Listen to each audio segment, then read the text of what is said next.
This episode of Distraction is sponsored by Landmark College, the college of choice for students who learn differently. Visit lcdistraction.org to learn how Landmark College supports students with ADHD and other learning differences. Find your place at Landmark College. Hello, and welcome to Distraction.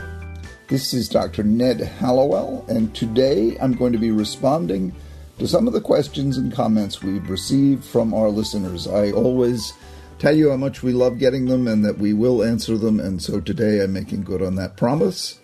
And want to remind you, if you have a question or a show idea or a comment or anything for that matter that you'd like us to know about, please email us at connect@distractionpodcast.com. That's the word connect at distractionpodcast.com. And we truly depend on your input. We love to receive it, and we honor it, cherish it, and respond to it.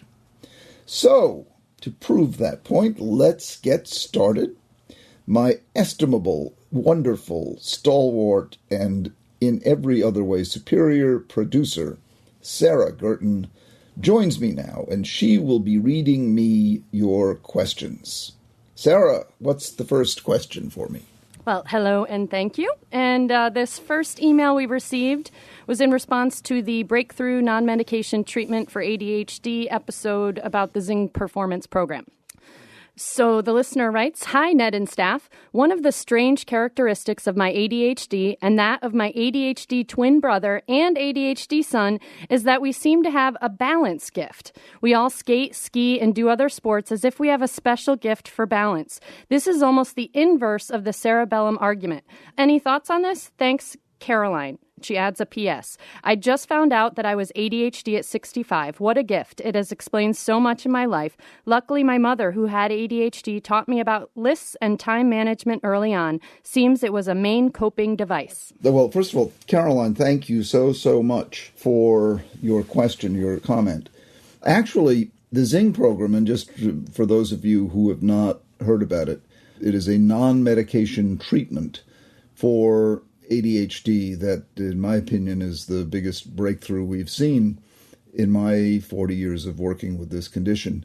It involves doing 10 minutes of exercise twice a day, and these exercises challenge balance, coordination, and they're targeted to stimulate the cerebellum, which in turn has connections to the prefrontal frontal cortex, which in turn improves the negative symptoms that go with ADHD, as well as dyslexia for that matter. My son actually used it to fix his reading problem some 15 years ago. Developed by a man by the name of Winford Dorr in England. It's not yet New England Journal of Medicine proven, but he's given it to 50,000 people and has a success rate around 95%. To learn more about it, just go to distraction.zingperformance.com. That's distraction.zing performance.com. And Caroline's comment, this doesn't in any way say the problem with ADHD is a weakness of the cerebellum. Not at all. And the fact that you do a lot of skiing, skating, and sports that depend on balance is probably because you found that life went better when you did those things. So all it's saying is that by stimulating the cerebellum, you in turn stimulate the prefrontal cortex, which is where the action is in ADHD. So you improve ADHD. It doesn't posit any weakness of the cerebellum at all. It's just saying one way of accessing the prefrontal cortex is via the cerebellum. It's the port of entry, if you will. So by doing exercises that stimulate the cerebellum, and again, these are targeted exercises graduated in increasing level of difficulty, you get stimulation of the parts of the brain that generate the symptoms related to ADHD, reading problems, dyscalculia, dyspraxia, all the various issues that the Zing program can improve. But it is not saying the problem in ADHD is a problem in the cerebellum. Although the MRI studies do show differences in the vermis of the cerebellum in people who have ADHD. So there is evidence that there's something going on in the cerebellum, but that is not in any way the theory behind why the Zing method or cerebellar stimulation is helpful in people who have ADHD. It's simply saying it is a way of indirectly stimulating the prefrontal cortex in such a way that you get improvement in the symptoms related to ADHD. There are other treatments out there that rest on a similar theory, one being brain balance, but the reason I favor Zing is that you do it at home and it's just 10 minutes twice a day. There's always argument as to which works best, and I encourage people to look into it on their own and decide for themselves. But having done that myself, I am a big fan now of the Zing program. Again, if you want to learn more, go to distraction.zingperformance.com. And thank you so much, Caroline. Okay. The next one says, hello, I was wondering what type of natural remedies / vitamins that would help my son with ADHD. He has a very mild case. I just need to slow his thinking down a bit. Any help is greatly appreciated. Thank you, Anna. Well, thank you, Anna, for writing in. The way you describe it, he just needs to slow down his thinking a little bit. That keeps in keeping with my model of this condition being a Ferrari engine for a brain with bicycle brakes. He's got a really powerful, fast brain, but his issue is in controlling it, in putting on the brakes, and that's typically the issue in ADHD. In terms of natural remedies, vitamins, whatever else, I was just talking about the one that I'm favoring so much these days, namely the cerebellar stimulation, doing 10 minutes of easy exercises twice a day, exercises that challenge balance, like standing on one leg or standing on one leg with your eyes closed. There's a whole set of exercises that they prescribe if you go to distraction.zingperformance.com. Other non-medication interventions, the obvious ones really matter. Getting enough sleep. If you don't get enough sleep, you're going to look like you have ADD, whether you have it or not. Eating properly. Watch out for sugar. Watch out for substance abuse, because that's real common in ADHD. The closer you can get to vegan, the better. Supplements. I'm a big fan of omega-3. I particularly favor Omega Bright, the brand OMEGA-BRITE. I know those people very well. I know what care they take, and you've got to be careful you don't want mercury in your fish oil. And that means you have to have very high quality anchovies, sardines, the fish that they use. Obviously, if you're vegan, you don't want to take fish oil, so you can take flaxseed oil instead. But I'm a fan of Omega Bright. I take it myself, so does my wife. So that's one supplement that we've found to be helpful. Vitamin D, vitamin B complex, magnesium, essential in over 100 chemical reactions in your body. So that's also another good supplement. Meditation, lots of evidence showing that regular meditation helps with focus. So if you can get into that habit, it's another good thing to do. And I'm a big fan of what I call the other vitamin C, vitamin Connect. The feeling of being connected, a part of something larger than yourself. Friendship, family, dogs. I'm a huge proponent of dogs. Everyone should have a dog.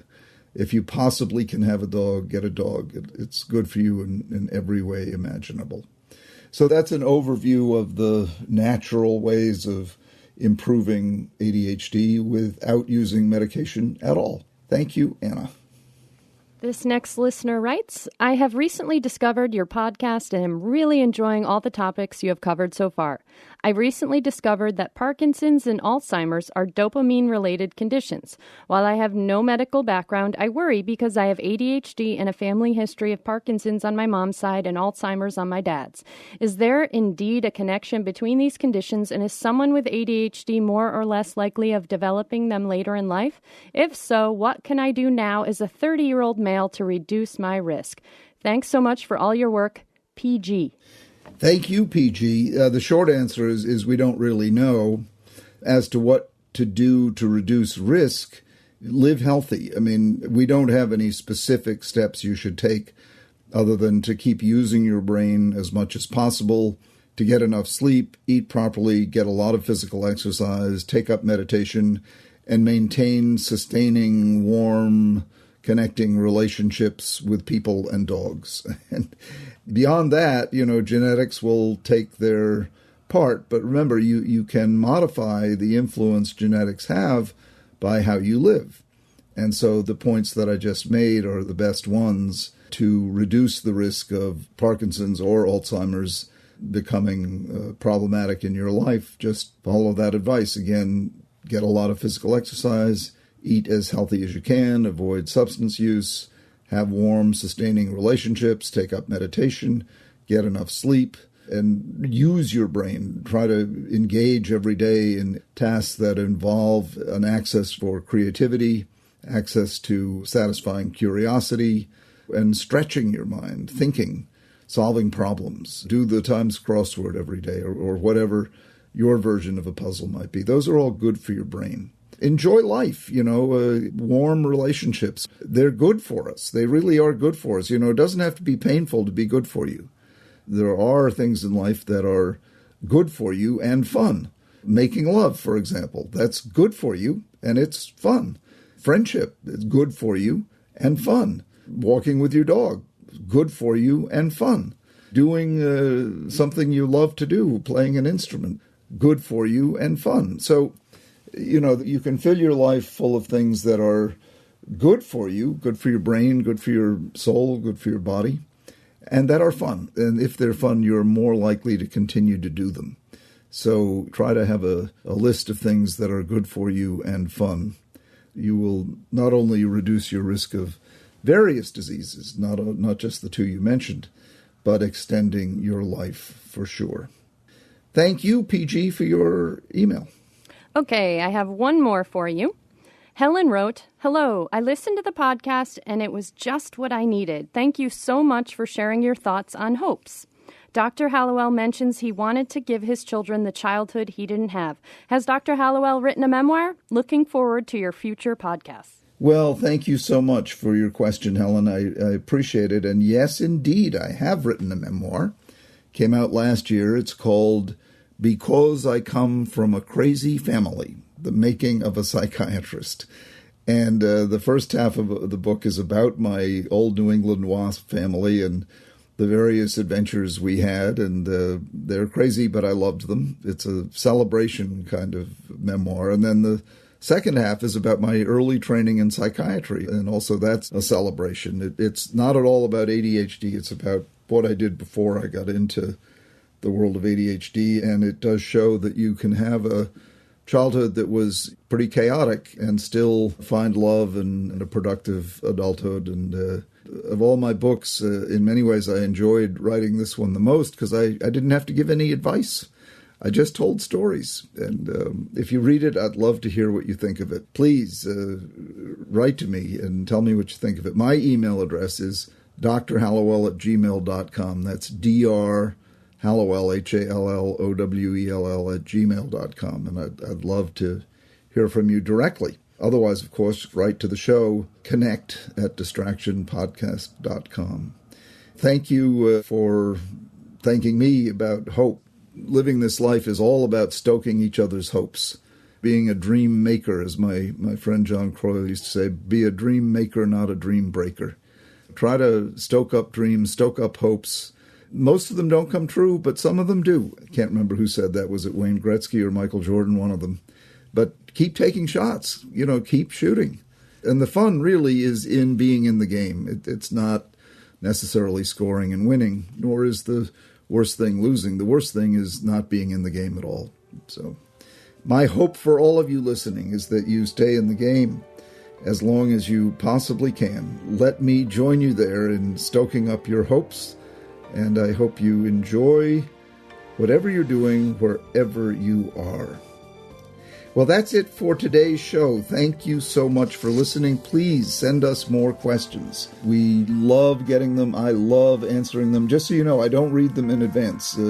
Sarah just reads them to me, and I riff on them right off the top of my head. I do better that way. So what you're going to get is my spontaneous response.